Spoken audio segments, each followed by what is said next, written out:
Um, Welcome, and we're glad you did find this place, and we hope that when we're done, we truly believe you'll be pleased that you did.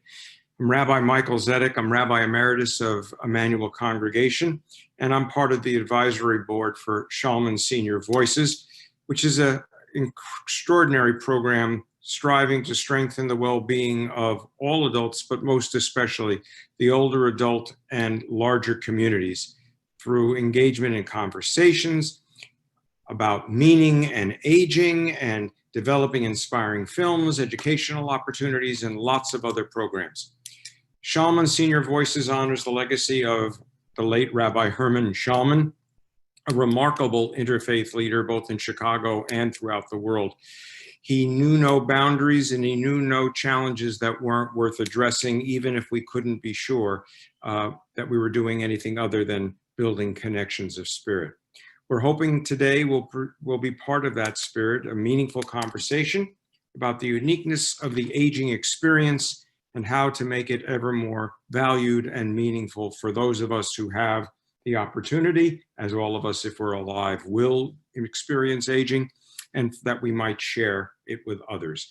It's my delight to introduce Mark Fenton, who was the founding president of PCG Public Partnerships, which serves as a consultancy group for public health and human service agencies across the country. And if I'm not incorrect, I think Mark also around the world. He is a member of the advisory council, a great supporter of Schaalman Senior Voices, and he was a very long time friend of Rabbi Herman and Lotta Schaalman. Mark? Thank you. Thank you, Rabbi Zedek. I would like to just explain why my wife, Gail Fenton, and I decided to make a gift to establish Schaalman Senior Voices at the Center for Excellence in Aging at Rush Memorial Hospital. As Rabbi Zedek said, I've known Rabbi Schaalman most of my life, more than 60 years. I first met him when he became the rabbi at Emanuel, where I was a member when I was 10 years old. Over the course of our relationship, I knew him as my rabbi, my teacher, my supervisor, and my friend. I worked for him supporting the youth group at Emanuel when I was in college, and I helped him when he was president of the Central Conference of American Rabbis. He was the senior leader and Jewish leader in Chicago for many decades, often speaking out on issues of injustice and multiple religious topics. He founded the Union of American Hebrew Congregations camp, of course, at Oconomowoc, Wisconsin. I helped develop similar Jewish summer camps across the country. For many years, until he was 96, he taught at Northwestern University Theological Seminary.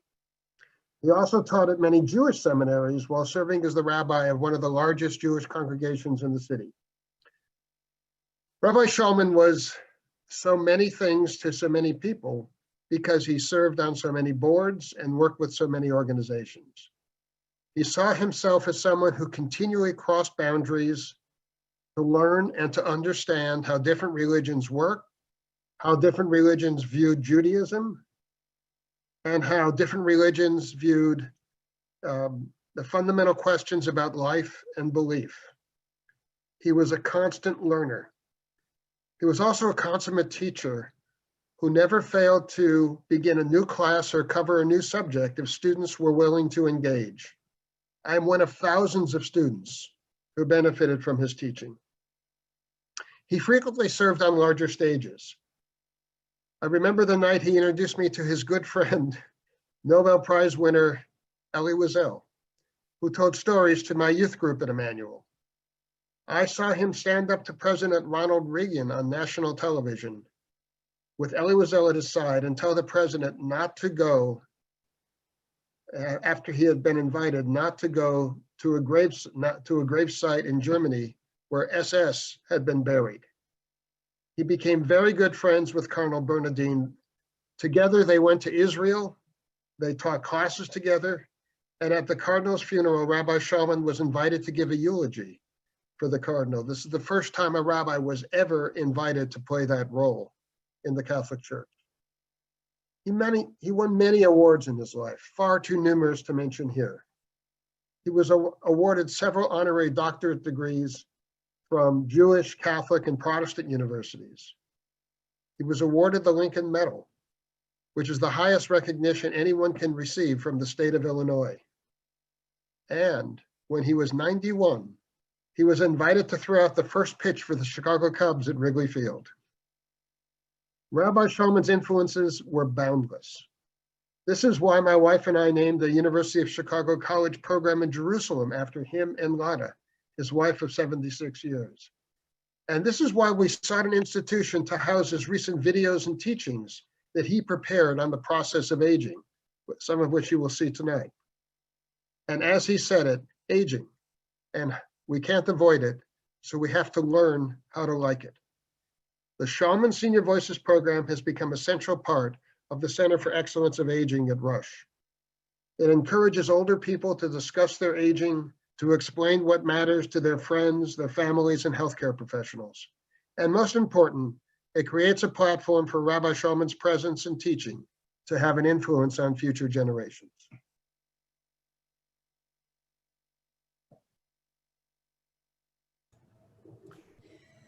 Mark, thank you so much for those wonderful words about Rabbi Schaalman, and it has been such a pleasure to have the opportunity to get to know him through your eyes and through your stories.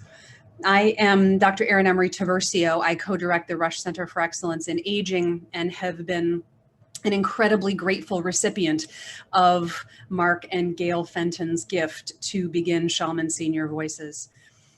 And I'd like to share with you, if I can work on sharing my screen,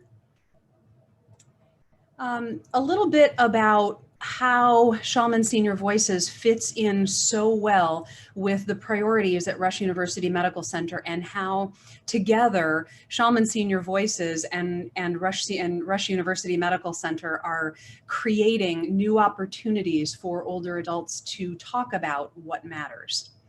So at Rush, we are the first age-friendly health system in Illinois, and we are very proud to be the first in Illinois. Very exciting to have this opportunity. And what that means is that we are attending to the 4 M's. So what matters, and this is the big one. This is the one where Schaalman Senior Voices really fits in. What matters to an older adult, and assuring that any treatment that we provide is consistent with what matters. I'm going to talk a little bit more about that one. Also, medications. So as we look at the medications that an older adult is taking, we want to make sure that we are decreasing the total number as much as possible, as is safe, and making sure that there are as few high-risk medications for older adults as possible. And it turns out that there are some medications that as we age actually become higher risk. Doesn't necessarily mean that we absolutely shouldn't take them, but we need to take a really close look at that along with doctors. Also, mind. So in the 4 M's of an age-friendly health system, mind includes depression, delirium, and dementia. So dementia, of course, many of you are aware, is sort of a progressive decline in cognitive function, in things like memory and problem solving and language. And delirium is a sudden onset of cognitive changes, and usually is caused by something like a medication reaction or an infection. Sometimes it can happen in the hospital, sometimes it can happen at home. And so we need to pay attention to those. And of course, depression. Which is not just having a bad day, but really paying attention to mood. And older adults are certainly at risk for depression, have lower rates of depression than younger adults, generally speaking. But when there are higher rates of social isolation, so when we're all experiencing a pandemic and we're locked in our houses at higher rates of depression, and so need to engage in some other kinds of activities. And we're going to talk a little bit more about that. And the 4th M is mobility. So assuring that People are staying moving. And for many of us, mobility is a really big one. It's what keeps us independent. It's what keeps us functioning. It's what keeps us doing all the things that we need to do. So the 4 M's of an age-friendly health system is where Schaalman Senior Voices fits in. It turns out that in an age-friendly health system, for health systems that are employing the 4 M's, patients are more satisfied, because think about it, if any of us goes to a hospital where somebody's saying, hey, what's really important to you? We're going to make sure that we're taking care of that, and making sure that we're taking care of medications and mind and mobility and taking care of you as a whole person, that we're going to have better outcomes, right? We're going to have better satisfaction, patient satisfaction. We're going to have better activities of daily living. So being able to get to the grocery store more often, being able to take a shower independently, being able to do all the things in a day-to-day basis that we want to do, having better quality of life, and actually increased hospice use. It turns out that when we talk to people about what they really want, what most people really want is alleviation of suffering. And it turns out that closer to the end of life, that hospice is the best place for that. So when we actually talk to people about what matters, that's one of the outcomes. We also have fewer people in the hospital. If we're taking care of all 4 M's on the outpatient side, taking care of it in the community, talking to people in the community about what matters, and trying to get people to manage all 4 M's, people are more likely to stay out of the hospital, have fewer harmful events, and fall less. Again, that mobility piece. So the 4 M's of an age-friendly health system is really important to be able to provide the very best care that we can for older adults. So the biggest M, what matters? We ask this question, and we ask it in a lot of different ways to older adults. We ask, what's important to you in your life? Because it turns out that what's important to you in your life is what matters to you in your health care. So if it's important to be able to get on the floor and play with your grandkids, if it's important to you to be able to concentrate and read a book, if it's important to you to be able to get out and take a walk on a beautiful sunny day, well, then there are some healthcare implications for that. So when we ask about what's important to your health, it may be mobility. I want to be able to walk. For me personally, right now, I'm working on getting my mileage up so that I can do a half marathon in October with my brother. I promised him that I would do it. And so for me, being able to stay healthy enough to walk that many miles, I got a little ways to go yet. So I've got some work to do. But for me and my own health, I need to be able to be healthy enough to do that. So if anything gets in the way, I need my doctor to be on board. I need my whole healthcare team. And that might not be just a physician. It might be a physical therapist. It might be an occupational therapist. It might be a nutritionist. That it's important that we kind of take a look at what's important about your life, what's important then about your health so that you can live your life, and then what's important in health care. So we have been going around in the community and asking people what's important to you in your health and what's important to you in your health care. And as we've been doing that, we've been hearing a lot of voices about things like, I want to be a partner with my doctor. I want to have my healthcare team listen to me. And that's all of what matters is about. That's what Schaalman Senior Voices is all about. And so when we go out and ask and we do these films, this is where Schaalman Senior Voices comes in. So I'm going to switch my screen so that you can see where Schaalman Senior Voices lives at the Center for Excellence in Aging, aging.rush.edu/Schaalman. And you'll see this lovely picture of Rabbi Schaalman. And I want to point out here where Schaalman Senior Voices lives in the community. And we have gone out into the community and played, I'm hoping that this will play. We'll see how we do here. We have played a variety, or we have recorded a variety of voices. And so when you go to the aging.rush.edu/Schaalman, you can take a look at the whole variety of different kinds of videos. And you see here that we have a whole variety of different kinds of people in a whole variety of different kinds of places talking about what matters. And as we ask these questions, what matters to you in your life? What matters to you in your health? What matters to you in your health care? We're listening to the answers. And as we listen to the answers, we are responsive to those answers. So one of the things that we have been hearing about lately in the context of COVID is people feeling isolated, people feeling alone. And so one of the next steps of Schaalman Senior Voices is to create a peer-to-peer connection program. So we will be looking for older adults who are interested in talking to other older adults and building a social network. And we'll talk about whether that's going to be phone or video or some combination of that, that we're going to be co-designing this program with older adults in response to listening to what older adults have said what matters. And so wanting to listen to how older adults want that program and to be able to bring our expertise together with that, with the expertise of older adults to be able to create a program that is responsive.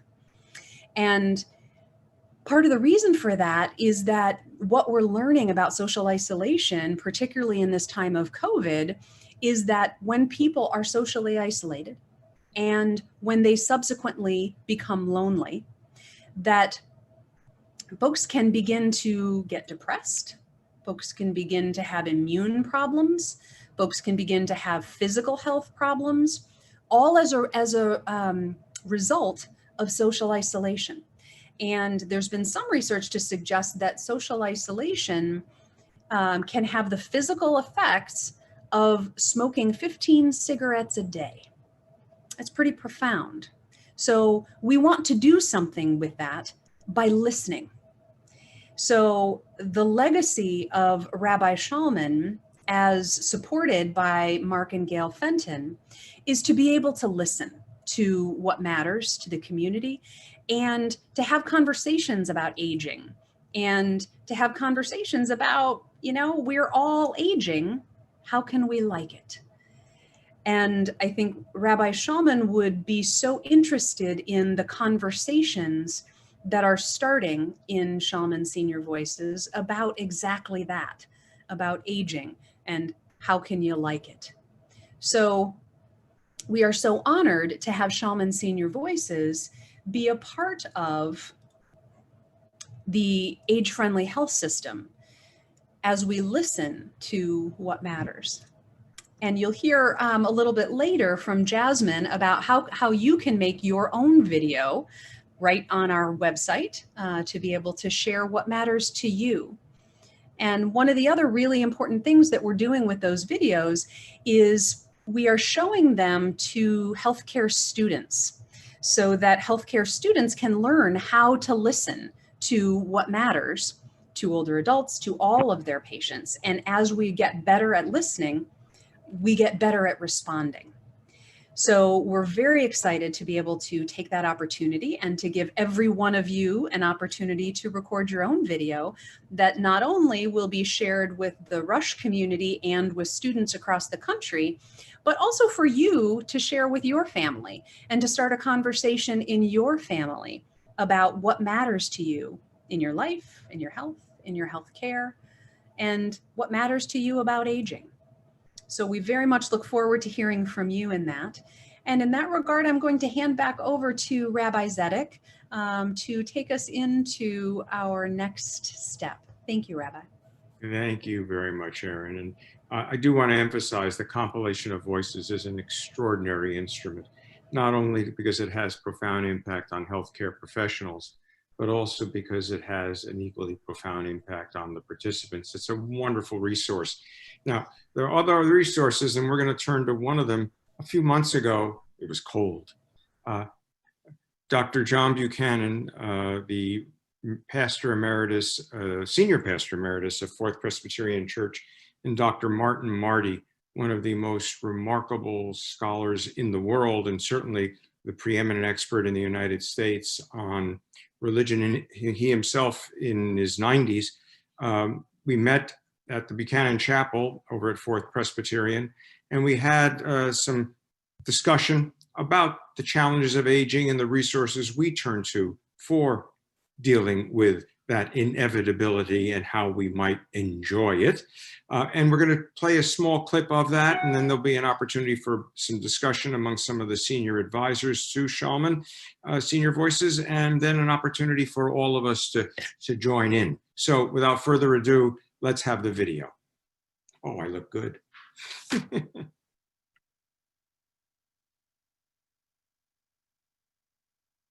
We are in the hands of a process we cannot control. I'm sure we have a piece of us that agrees with that, but I'm curious as to what are some of the ways in which, out of control, yet we focus and somehow make meaning happen with the circumstances of aging. Well, I'm interested in that, the notion of the limits of aging. Obviously, there are limits, and you encounter them every single day, whether it's loss of hearing or loss of stamina.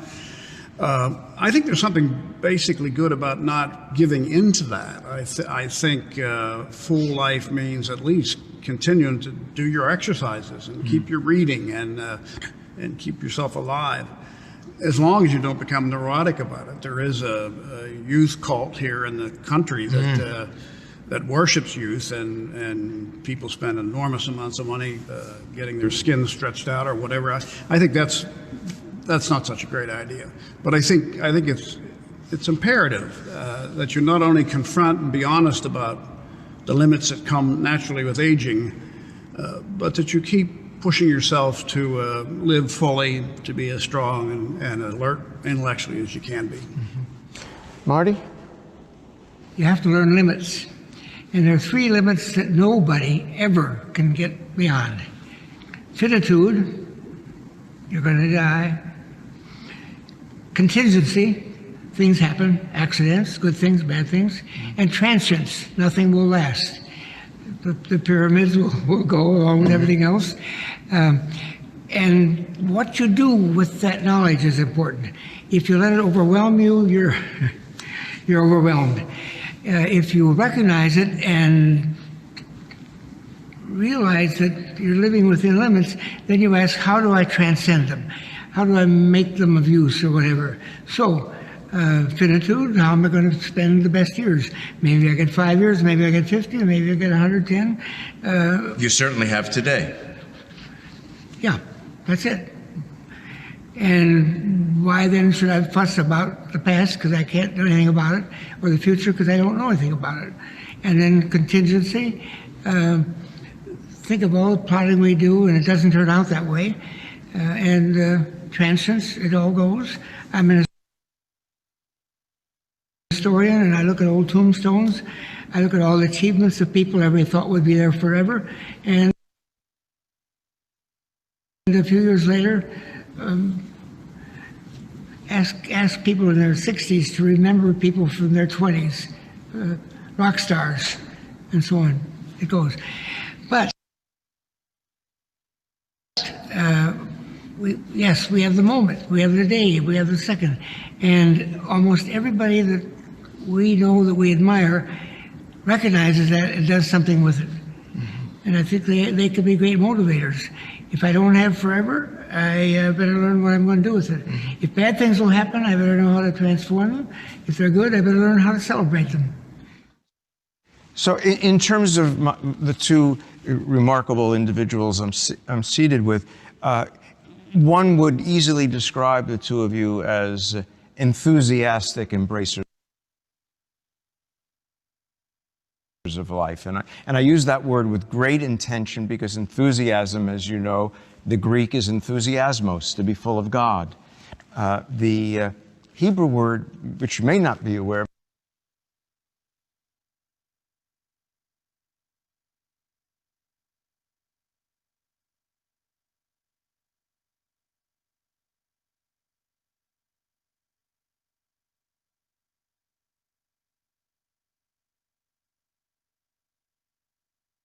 is hitlavut. It means to be on fire.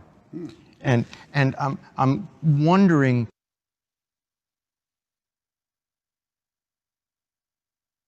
what are some of the things that keep that fire, that continue to infuse you with the present moment's preciousness? What embraces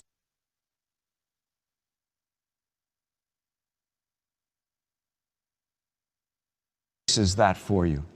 What concretizes that for you? Well, Michael, I'm interested.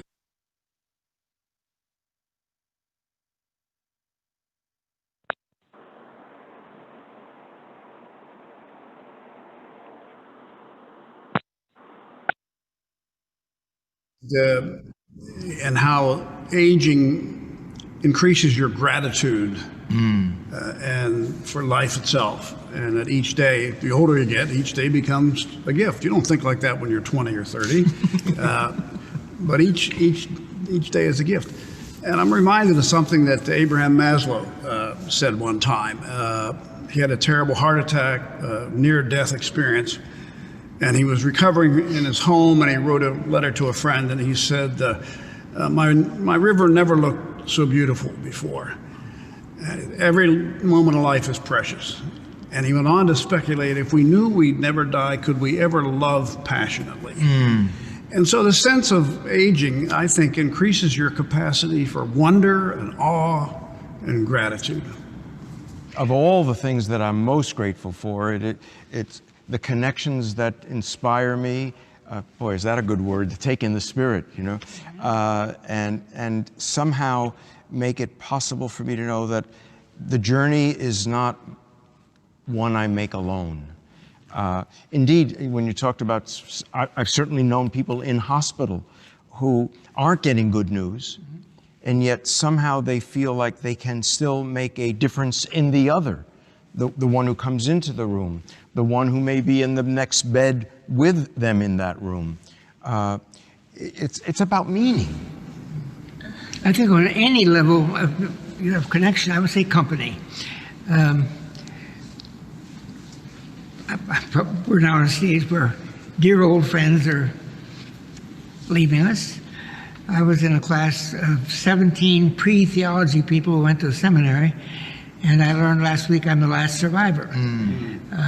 Now, I can't tell you how often something, I lost a brother this summer. How often something comes to my mind and says, I gotta tell Mike, I see what he thinks of it. Well, he's living in that. He's my company because we nurtured that company along the way. And I think that sustaining anything alone without good memory, and I love the concept of hope, who's the next person going to come through that door? What's the next good message? What am I going to hear the last 3 minutes of that television program where they're signing off for the day? All these things give us something in which you rejoin a larger family. I know it's fashionable to talk about how impersonal television is, and yet for a lot of people, shows that I would consider trivial, they become company, and they cherish them. So we, in religion, I think we have to really work on that, because even in the monastic era, when people would go off by themselves for a while, they did that to seek a larger company. They never felt alone. The company of angels and archangels and seraphim and all that. You're living with people from the past. Just because somebody has died, I don't stop being influenced by them. My dad died when I was 18, and it's the experience that shaped the adult I hope someday to be.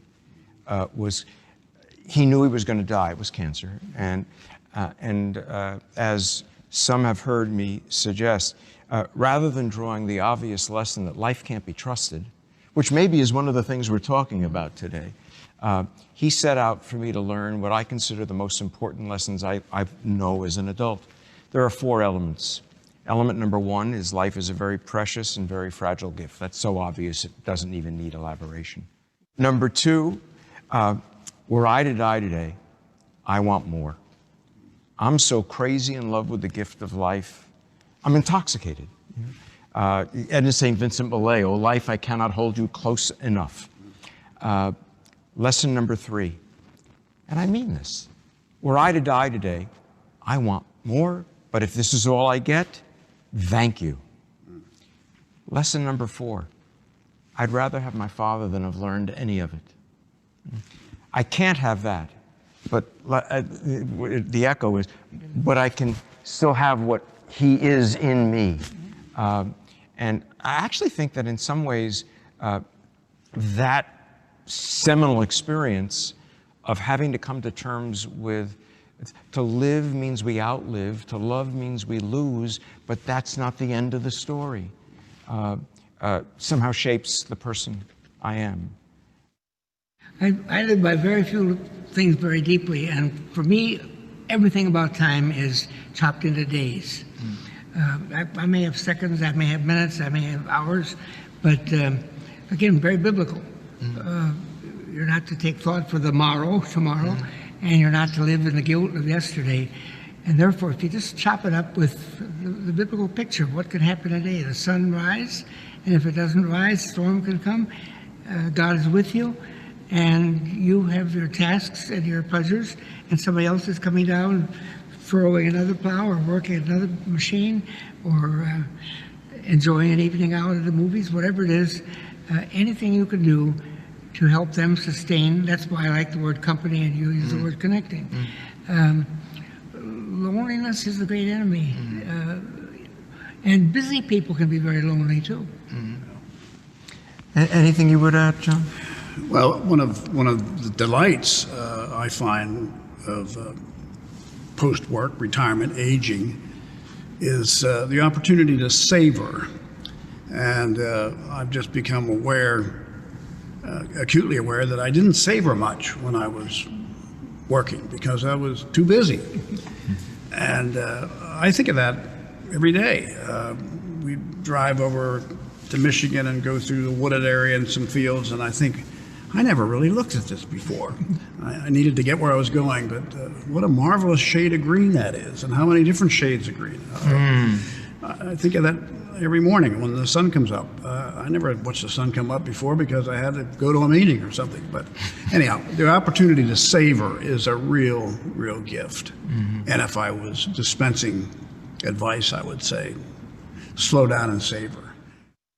We've been asked to do some reflection about the whole Schaalman Senior Voices initiative, and I want to start with just a reflection on Rabbi Herman Schaalman, who was known to the three of us and is still a very important part of the inspiration in my life. In fact, I use his office and in fact am the successor teacher for a class that he taught for 60 years that's every Saturday morning, at least every Saturday morning when I'm in town, I'm able to be part of.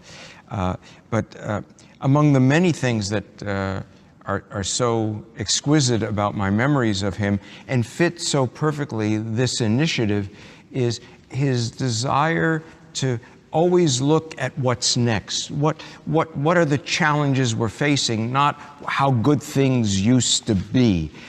There was no room for nostalgia. He was always trying to push the boundaries. And among the things that I see in this project is the boundary of, as opposed to the experts telling people what to do, the people being heard, having their voices lifted up and in some fashion being recognized as an expertise that must be acknowledged. Some thoughts on Herman and this project?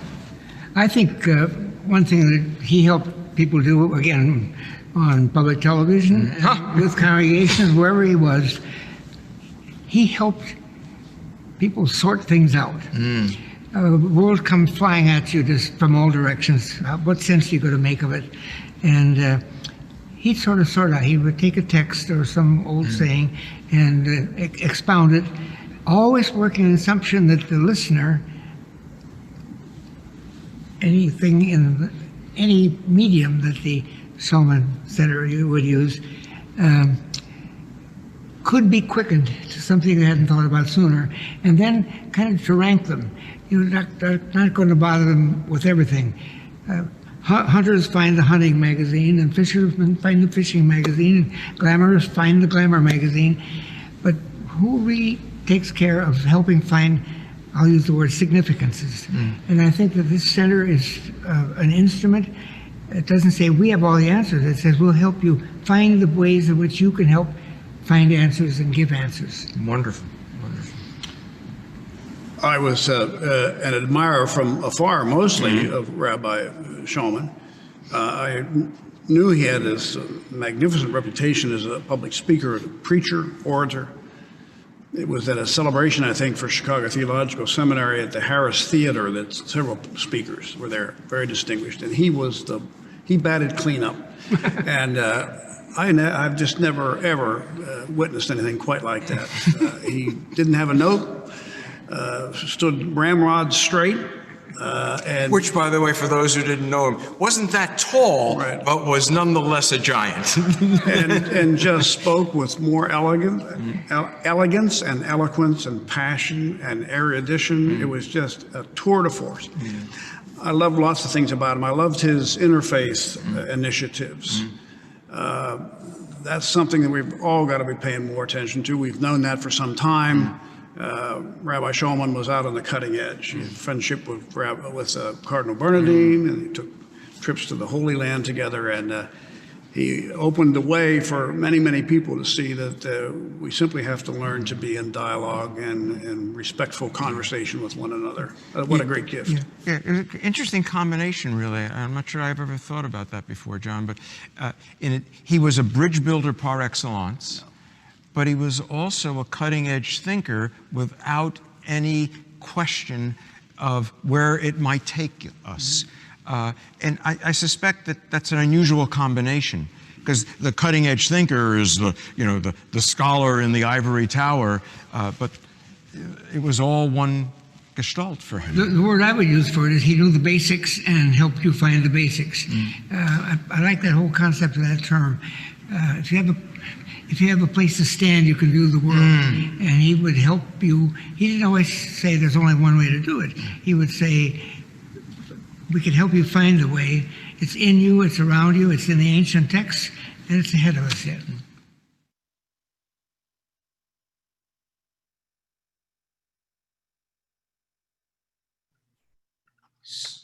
So, I hope, despite what might have been some technical challenges, you were able to draw some value and maybe inspiration, even as I was engaged in some perspiration because of the challenge I had with some lacunae in the text, in the film. But I at least had the advantage of recognizing several of the characters in it, and I hope that you were able to derive something from it. What we're going to do now is have a little discussion with three members of the Schaalman Senior Voices Advisory Council and Rush Generations in terms of their responses, reactions, reflections on both the excerpt that we saw, and by the way, if you go to the website, you'll probably be able to get the an uninterrupted, either the 15-minute excerpt or the full 25 hours. I'm kidding about the 25 hours part of the conversation. So if our members could introduce themselves, Shakila, if you would be so kind as to go first, Michael, and then Edward, if you'll unmute and turn on your video. Shakila, did you unmute? Yeah. Shalom, salam, peace. It is unbelievable. Before even I get put my introduction, I really love the video. But okay, I am Dr. Shakila Hassan, and I'm a member of the Advisory Council of Schaalman Senior Voices. And it's a blessing like God sent, and it is a unbelievable opportunity for me not to be a reverend, a rabbi, or an imam. And it took me 80 years plus to be able to participate, and I'm grateful. And energy came from Rabbi Schaalman, and I salute. Thank you. Michael, your last name sounds terribly familiar. Is there a connection perchance? Yes, there certainly is. I'm also a member of the Advisory Council of Schaalman Senior Voices, and blessed to be the son of Lada and Herman Schaalman, and similarly blessed to have had my parents for a very long time.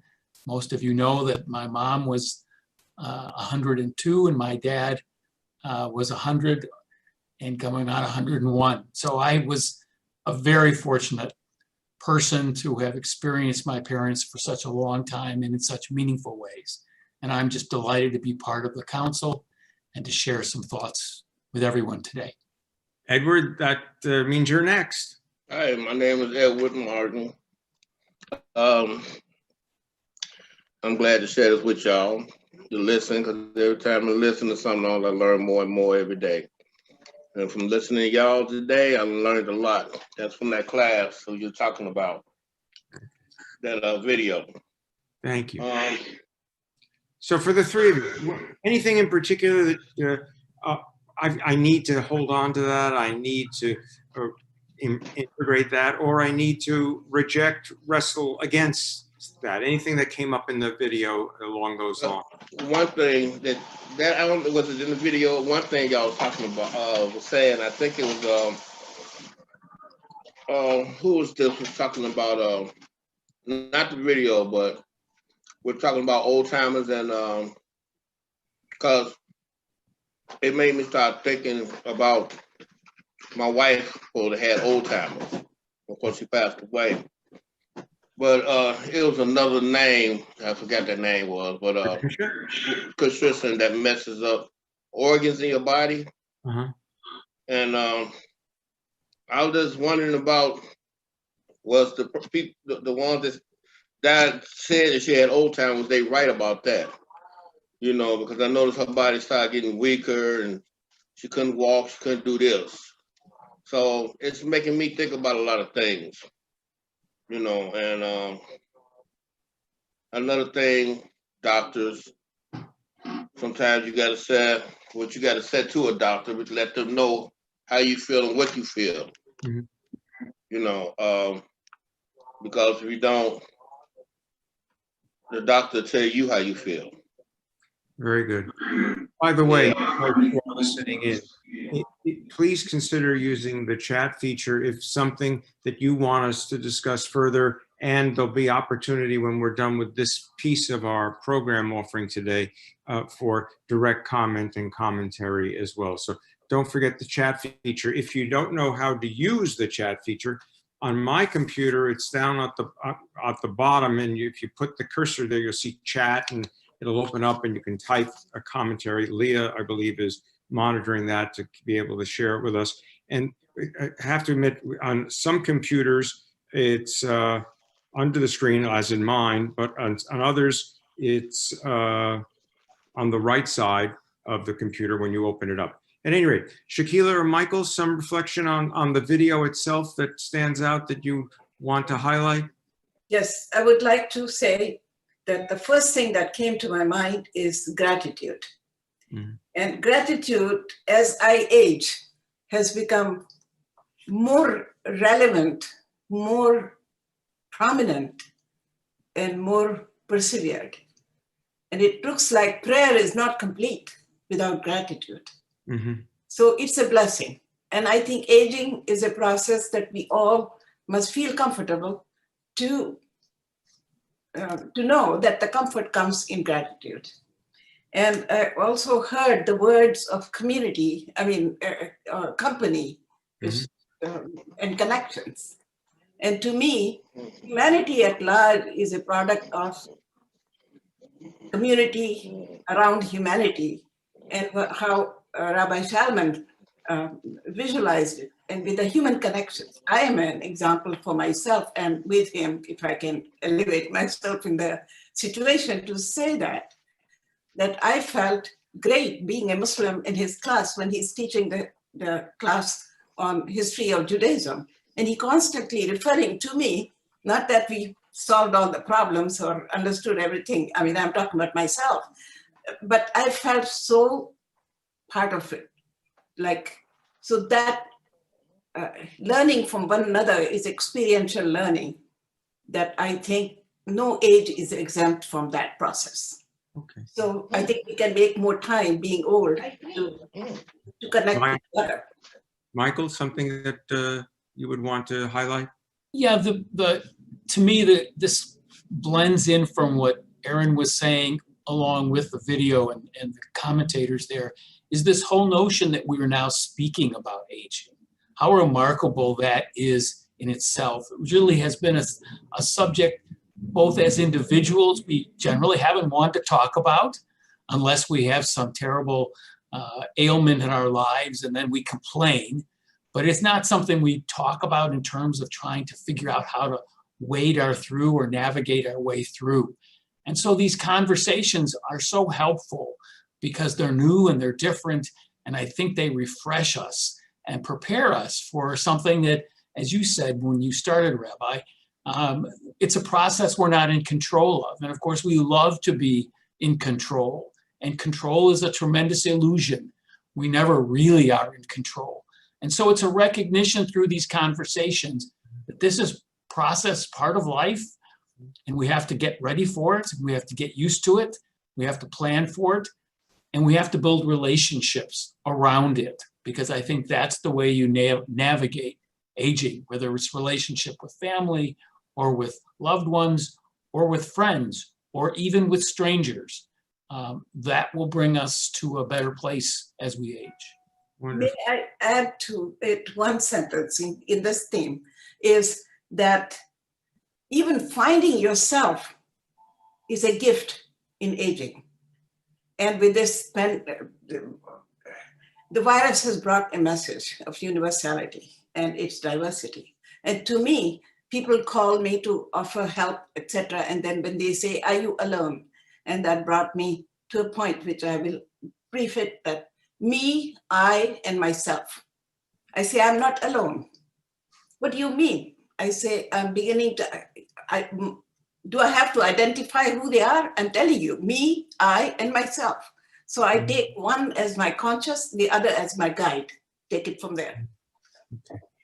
Edward, Shakila mentioned the notion of gratitude, and I immediately referred in my own heart to your comment about your wife having to deal with and you having to come to terms with Alzheimer's and loss. How do you put those two things side by side, that there's still gratitude and there is still loss? Or is one just dominant and there's no way to navigate through? You're muted at the moment if you want to try to respond to an impossible question.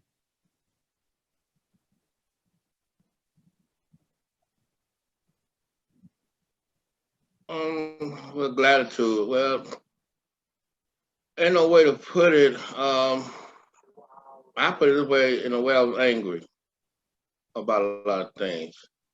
But I said all was over in a way I was happy, because she didn't have to go through all that pain no more. But I just didn't understand at first about old timers, and I didn't understand what she was going through. And in a way, I still don't understand too much of it, but. Is that a way of saying there were a bunch of bumps until one found out what was happening? Well, when I found out what she had and stuff, I didn't pay it much attention than I was supposed to, until it started happening. Okay. When I started noticing it, because I wasn't up on old timers then. You know, I just heard about it, and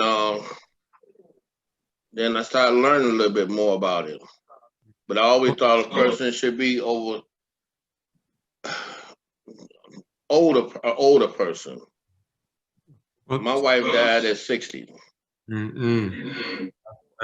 That is, from our perspective, young.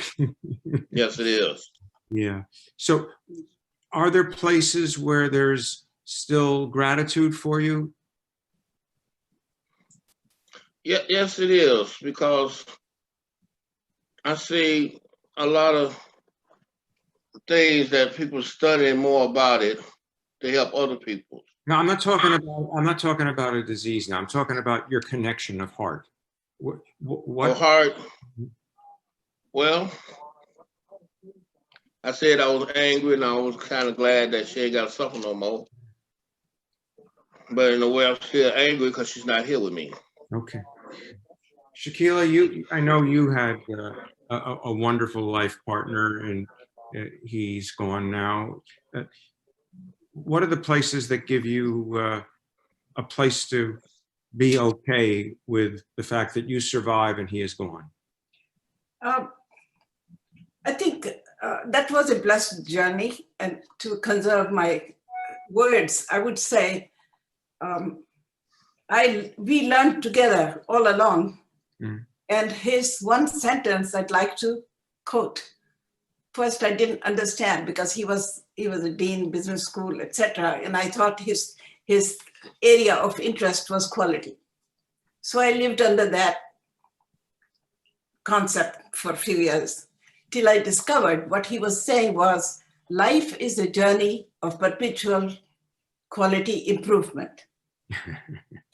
So he was giving me time to grow up, I guess, in that sense. So now it makes more sense as I grow older of what that is. And that has sustained me. And even discovering me, I and myself, I saw him in practice doing those things because he never had things to say randomly and so on. So it looked like he was so composed and so low key and never looking for himself. So that I'm saying it. And I also learned about the human machine from him. I'm a physician. Mm-hmm. My father was getting old and we took care of our parents. And he was there and I was not able to communicate with him whatever his discomfort was at that time. So I asked here. And he goes there and he sits down and he says, Dad, we are human machines. You know, when I was young, I had to take my bike for a fix. So I felt, oh my God, everything goes downhill and needs fixing. So the human machine, I learned from him. Mm-hmm. And then as a physician, without going into too many details, I learned that just giving somebody's headache a pill is not going to cure them. And a lot of people ask me how come I retired from medicine and I'm doing random things. To them, this is random what I do, you know. So I said, I'm always interested in healing, and it's 5 body systems that maintain God's created human machine into a state of health or well-being that is called homeostasis. Mm-hmm. And that is, the 5 systems are cardiorespiratory, genitourinary. I don't want us to get graduate degree here. Okay. And then I'm saying that the healing is on the levels of physical, mental, emotional, and spiritual. So what I'm saying is that as aging goes on, these become magnified in different areas at different times in different circumstances. So we need to pay attention to that. Michael, what keeps you, besides the wonderful ingrowing family, what keeps your fire going through with the aging process? What are the resources you call upon for your self-growth? Well, I think staying active in your field, finding those things which you had done when you were younger that you still can do and that you can do efficiently and effectively, keeps you growing as a person and challenging. I think that that was part of the video. How do we challenge ourselves as we grow older? What are the little things we can do intellectually? Today, I took on a new project in an area that I only knew in passing. And the resources are around us to learn and to be exploring all the time. So that lights the fire, keeps the energy going, and makes one curious about new things and different things. Mm-hmm. The other thing is, again, experiencing other people and being open to who they are. In my law practice, it's being open to all kinds of different clients, being able to listen to what their problems are, what their issues are, and seeing if you can take them a little bit of a step forward to solving those problems. but it's engaging yourself with new and different things as often as you can. Edward, if you don't mind, I'm going to ask you I suspect a close to impossible question. What do you like about getting older? Can I go? Don't worry, you guys are next. What I like about getting older, Okay, sorry. I like it, to tell you the truth. I learn more. There's one thing I don't like. I remember when I was younger, I used to say yes sir, no sir. Now they're saying yes sir, no sir to me, sir to me. You know, so that part I don't like. I like about it, I got grandkids, great grandkids. I get a chance to see that. I got a chance to see my daughters grow up. I got a chance to see my grandbabies grow up. And I've got a chance to see my great grandbabies. So yeah, I like it. Okay. Tequila, you wanted to jump right in on the question, so go ahead. I have been trying to discover the basics of life, the meaning of us being created as humans, etc. So to come to the point, sound, rhythm, and movement are the basics that define us. There is nothing that has been created by God, whether any kind of creatures or systems, they all have that. And that reminds me to share with you something that I wrote. Lessons in faith and fortitude are our prayers and gratitude. I have discovered and reaffirmed sound, rhythm, and movement are the basics that define us, serve as means of communication with God and with one another. Indeed, we are one and the same. So much more there is that unites us. So little there is that divides us. With experiential learning about one another, we are strong in faith and with one another.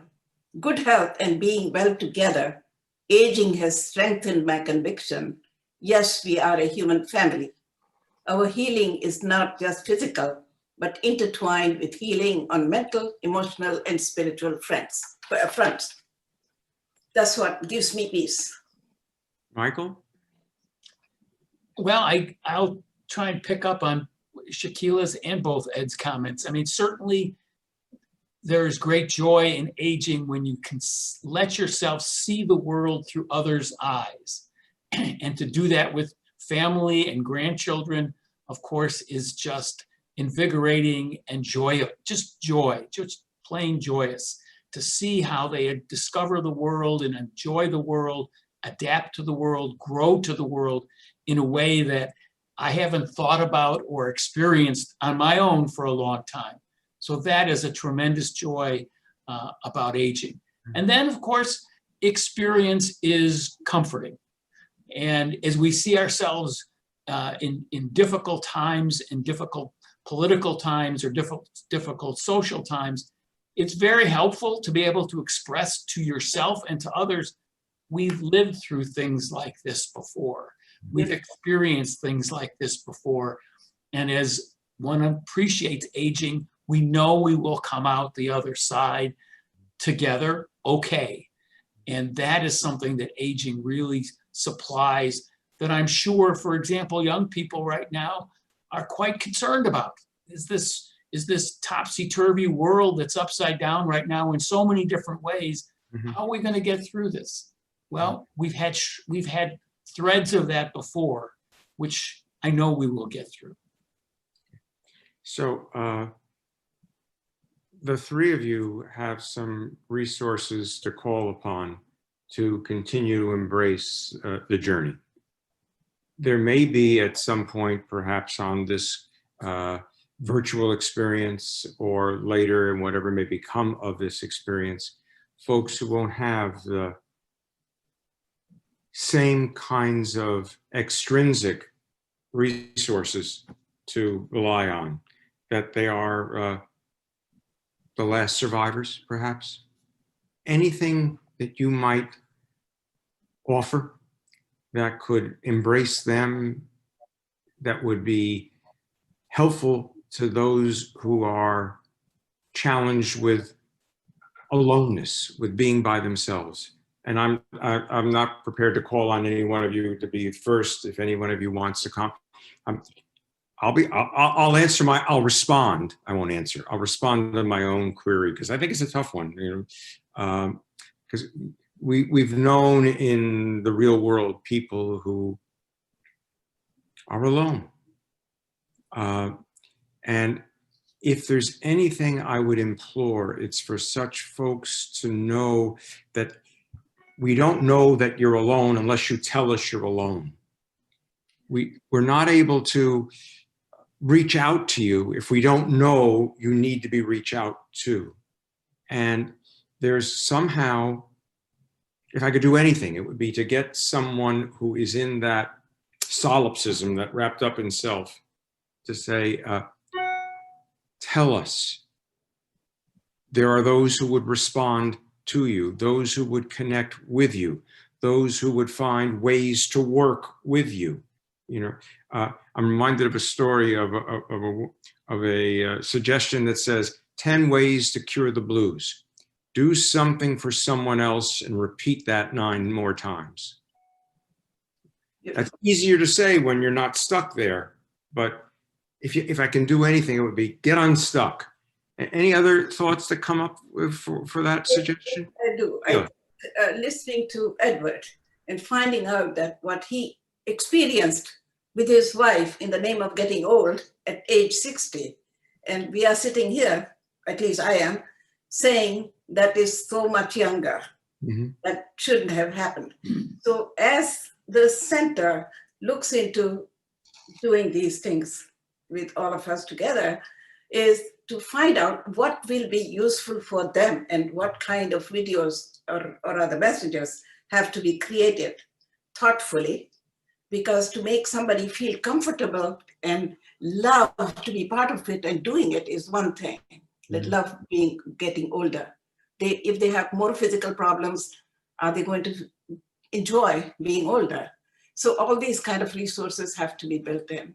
And I would very much like to help in any way I can, because I'm blessed to have. This initiative, including the resources on the website and the programs that it offers, and including the opportunity for people to record themselves for posterity, is a part of the journey that might make that more likely to occur. Edward, any thoughts on that? Awkward? Being lonely? Yeah. I'm not lonely. I have God with me. I have Jesus with me. How you would advise someone, I mean, what you described in terms of family, I don't know how you have time to be by yourself at all, but I have family. I have, you know, family what counts. The family what makes everything work. When I see my great grandkid, it puts a big smile on my face. Yeah. But what I'm referring to are people who don't have that opportunity in their lives.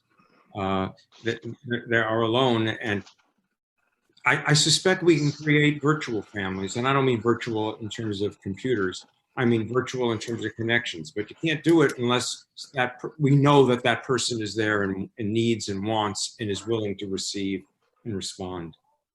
Anyway. But you know, we have. I see it like this. We got some good people out here that go visit older people and sits with them. And these are younger people that helps out. You got a crew out here that does things like that. You don't know because a lot of them people they won't let you know. And a lot of them don't want to be bothered. Yeah. You know, and a lot of them they're scared. Yeah. And you can't push nothing up on them. Yeah. You know, one of the things that they don't want to be bothered is, my suspicion is that the ambivalence that's the heart of many of us is, I don't want to be bothered, please bother me. Yeah, that's true. You know, it's I don't see people that some people actually don't want to be bothered with. They don't put guns out. Older people. Mm-hmm. That scares people away. Yeah, for sure. There's a lot of people out there need somebody, but they don't think there's nobody out there for them. Mm-hmm. Yeah. So that's something they need to work on about a lot of these older people out here that don't have nobody, that's lonely, and all they think is, I'm just gonna sit here and die. You know, and some got family out there, family won't even go see them. And that's bad because I have seen some people I know and family just don't come visit them or nothing. You know, and I wonder, like, why would your kids not come see you? They'll call. Sisters, everybody's so busy they ain't got time for that person. So I'm going to share a small true story, and then I'd love for each of you a final reflection or two, whether it's about the video or about the whole challenge of aging.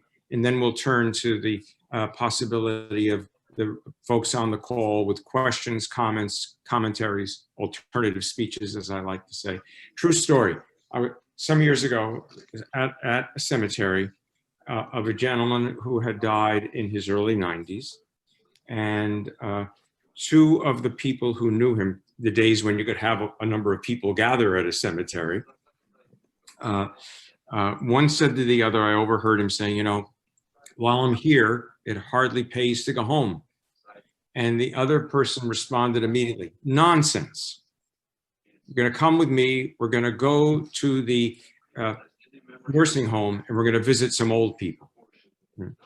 That kind of initiative that I think can make a difference in the quality of our lives for whatever amount of time is our portion. Michael, any final reflection or two for the moment, and then we'll have the chat piece? Sure. I thought the comment you just made in the story was very instructive. I think we have to start with ourselves. I think to reach out to others, first we have to go internally and say, this is a necessary thing. This is wonderful for the folks who need us, and it's even more important for ourselves in this process of aging. We have to do it together. We have to do it as a community. And that's why this is a joyous presentation at Schaalman Senior Voices, because this is a real opportunity for all of us to engage that. Shaquila, a final reflection or two? Yes, I think it is an unbelievably blessed opportunity. And anything we can do to give it some thought, we have to get comfortable with ourselves. Aging. Have faith. Never dismiss any project. You're too old to do that. Or out of cultural, what should I say, respect, quote unquote. Please sit down, Grandma. I'll get you your coffee. But Grandma can make the coffee.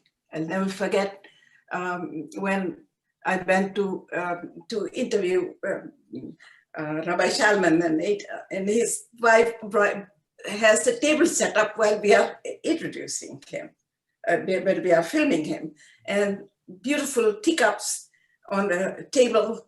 And she said, oh, I put your cake out. So I didn't even remember at that moment that I had made a cake to take it to the house.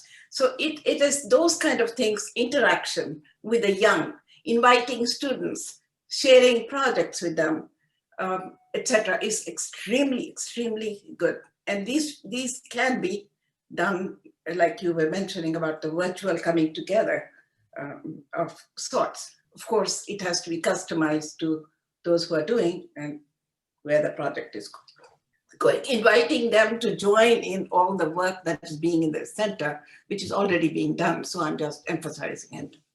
Edward, any final piece of wisdom that you might want the folks on the call to hear? It's something I have to say, but it's about, in my building, it's mixed, and it's an older lady lived down the hall, right? But her sons come through here, so we thought maybe her son come through here and help her out, stay with her. But every time we look around, when it comes to her getting her check, majority of her money is gone. Every time we look around, her house looking filthy. She comes down here, she would need to sit down, she wants to talk to me, but she don't want to do nothing about her son because she loves him so much. That's her son, her only son. So there ain't nothing we can do, but I'm at 10 patrol, and she keeps my telephone number for emergency. And one day he stole her phone, and he accidentally called my number, asking me, "Do I got any dope?" So I let him know, "You know this Mr. Mars you're talking to, right?" He hung up real quick. So I went and told my manager about it. So we decided it was time to put him out of here, bar him out this building. But that didn't do no good because she wasn't really lonely. People around here were trying to help her or be around her, but she was sneaking down to let her son in, and we had to stop that. So what I'm saying is this: a lot of people don't have to be lonely out here, but some people have people that they love so much that uses them and takes from them. Yeah. Then later on, they don't want to be bothered with nobody. Yeah. One hopes that this initiative helps people recognize healthy relationships and how to build on them. And thank you all already for your various ways in which you've helped us grow in becoming more of the persons we hope to be. Leah, do we have it? This is an opportunity for, there is a comment or a question in YouTube, or is Grizel trying to remind me to remind people of that? Grizel? We do have a couple comments on YouTube. I saw that she had made a comment over there. So let's see. First of all, folks really did love the video. I know we had a couple buffering moments, but we've shared the link to the full collection of videos in the chat. And I do want to add, Leah, that I'm happy to autograph copies. Yes, we'll send you Post-it notes to send back with your autograph. So Alex, who often joins us from down in Miami, made a few comments that aging is a state of mind, how good it is to remember that we are never truly alone, and that aging is a gift. We are thankful every day that we wake up and we are alive. From Sandy, who's a longtime member of Emanuel, she said, as I age, I'm more aware of each day being important. Do things that I enjoy, do good for others, value friends, and value my religion. And from Grizel, so this is the comment that I saw on YouTube, that it's such an important message that if someone is feeling lonely, they could use the awareness to do something about it. I wonder if someone has ideas on how to express those feelings to other. And I'll say that that is something that I also caught up on. The Rabbi Zedek, when you said, I don't want to be bothered, please bother me, is really sticks in my head as something that we're challenged to do. Yeah. Those are the comments that we have right now. Okay. Any panelists, any thoughts building on what you just heard in terms of feedback? Anything you want to offer? Yeah, Rabbi, this is Erin Emery Tiburcio. I'm struck by the comment that that you had made about that ambivalence, about feeling lonely sometimes and not necessarily reaching out, and that Grizel's question about how do we reach out. And there are so many opportunities to do that now, particularly during COVID, in modalities like this, where we have the opportunity to reach out via Zoom and via phone and via technology that we maybe didn't have as much access to before. And those of you who are in the Chicago area, and actually now at this point, even far beyond the Chicago area, Rush Generations has some amazing programs that are available for free that can connect you to programs. So if you're feeling alone and you want to talk to another individual, or if you want to join a program or you want to take a class, there are so many great opportunities to do that. And to be a part of Schaalman Senior Voices as well. So wanted to put those out there. Robin, you wanted to comment? Yeah, thank you, Erin. Robin Golden from Rush and Emanuel. And just also want to mention that I know the synagogue is very committed as well to reaching out to people who are isolated through their Chesed committee. So a plug for the synagogue, and I'm sure other faith-based institutions as well. But Thank you for that. You know, thank you, as both of you, but there's a piece of me that is tied up in a knot about how one gets someone who so needs that nourishment of connection and is so unwilling to let someone know they need it.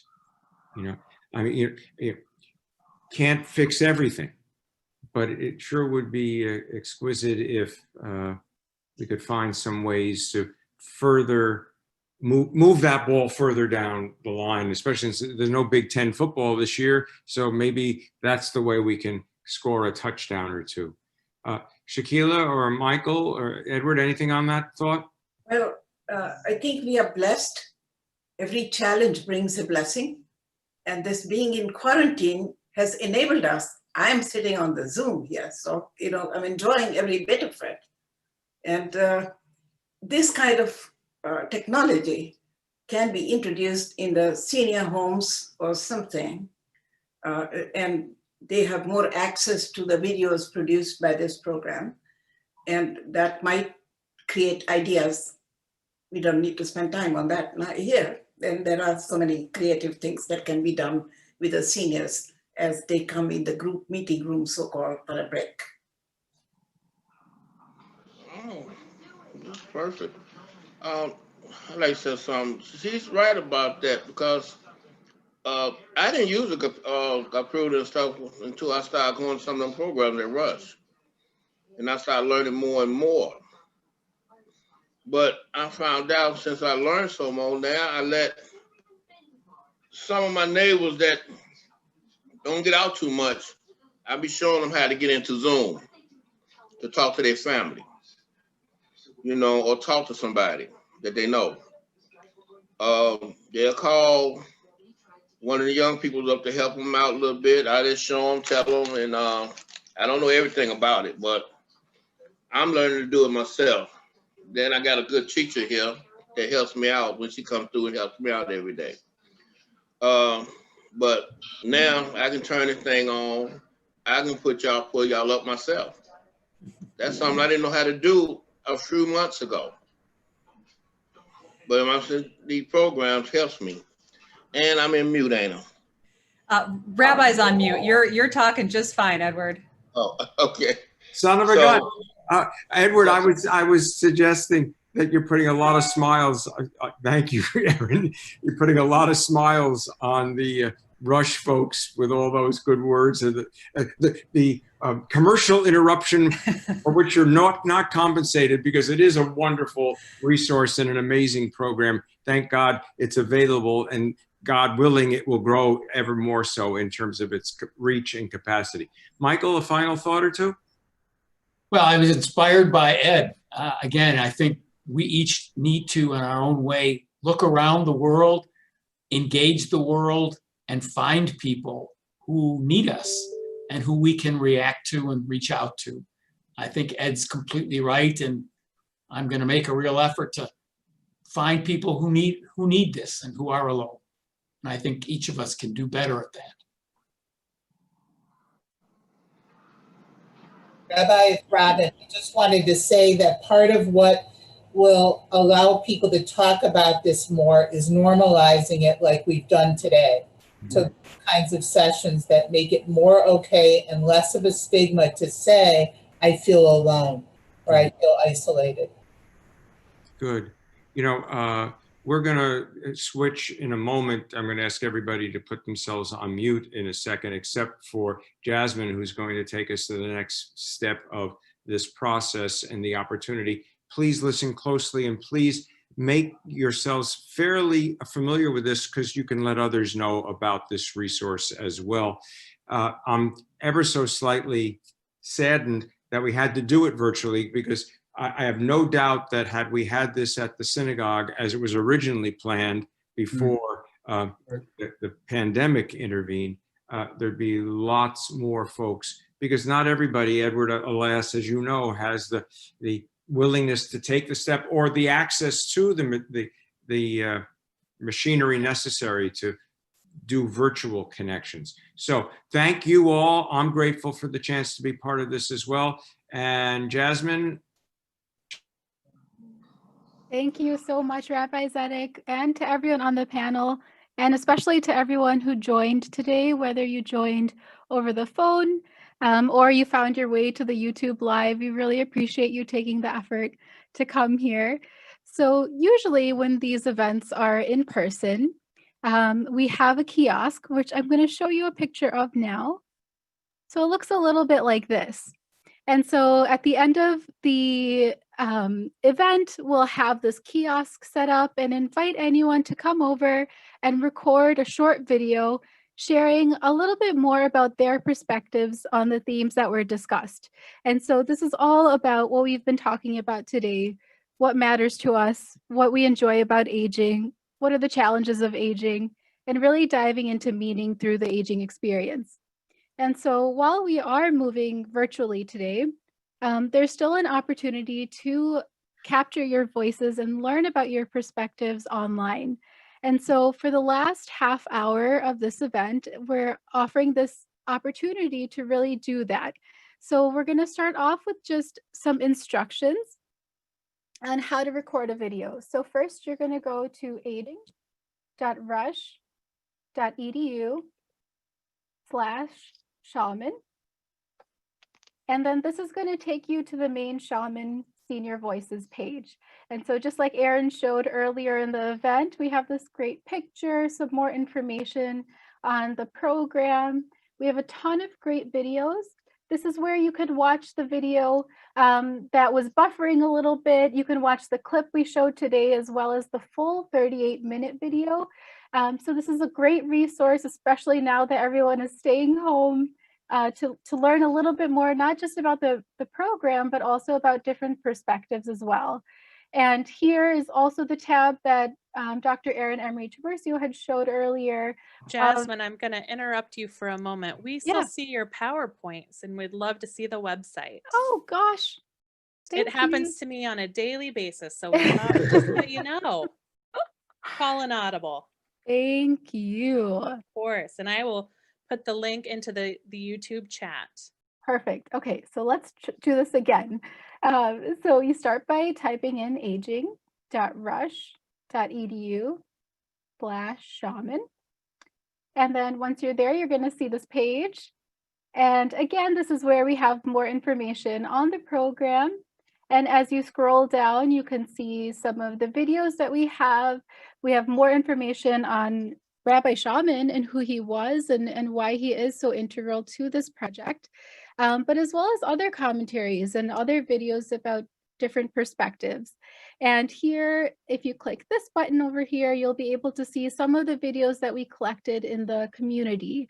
So these are videos that people had done at the kiosk, sharing a quick, in about a minute or so, what's important to them. So we've heard a wide variety, whether it's being independent or staying connected, getting healthier, having better communication with their family. And then this then in turn teaches us. So similar to what was said in the video, this is not about, professionals telling people what to do, but rather learning from the expertise of others. And so this is exactly what we're trying to do here. So once you type in aging.rush.edu/Schaalman and you're on the page, you scroll down to the bottom and it'll say collaborate and connect. So once you're in that collaborate and connect section, click get involved. And it's going to take you to this page. Now here what we've done is we have the opportunity to actually record your video online from home. In some ways, this might be even better because you can record when you're ready, you can write things down, and whenever you feel comfortable, you have the opportunity to record. And so we have a few questions here that are really just there to help kind of get your thoughts flowing and to just start talking. But you don't need to answer these questions if there's something else that you wanted to share. And so the questions that we have here are what matters most to you as you age? The other is, what are you doing to stay connected to what matters most to you during this time? And so once you get to this part on the website, you click start. And then it's going to give you the option to either record from the device that you're on. So if you're on your phone, a tablet, computer, whatever it is, you can click record from your device. Or if you recorded a video already that's about a minute or under, you can even just upload it by clicking this button. But I'm going to show you what it's going to look like if you choose to record from your device. So you click that button, and then it's going to have a short tutorial. And oh, it looks like I can't do that while I'm sharing, but it's going to have a short tutorial where it's going to show you where to put your face.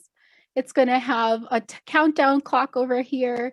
It's going to let you know what the sound is like, and you can click record. And so it'll walk you through the process. You just simply click record and then click stop and then upload, and that's it. And that's all you have to do. So you don't need to input any additional information. That's all that's needed. And so at this time, we're going to offer this space to explore the website. And let me see if I can share this a little better. There we go. So you can go to the website, which is aging.rush.edu/Schaalman. First and foremost, explore it and really get to know the program. And as well as maybe watching some of the other videos that are on there, whether it's what we showed today or the videos of others in the community. And so while you're on there as well, if you want to record a video right now or even later on and you have any questions, you're welcome to call me as well. I'm Jasmine Chandy. I'm the program coordinator for this program, and my number is 312-942-6995. And so this is what's going to conclude the program for today. Again, we are reserving the space to give you the opportunity to record a video so we can learn from you. So if you have any questions on that process, please do give me a call right now or later on. And thank you again for coming, everyone.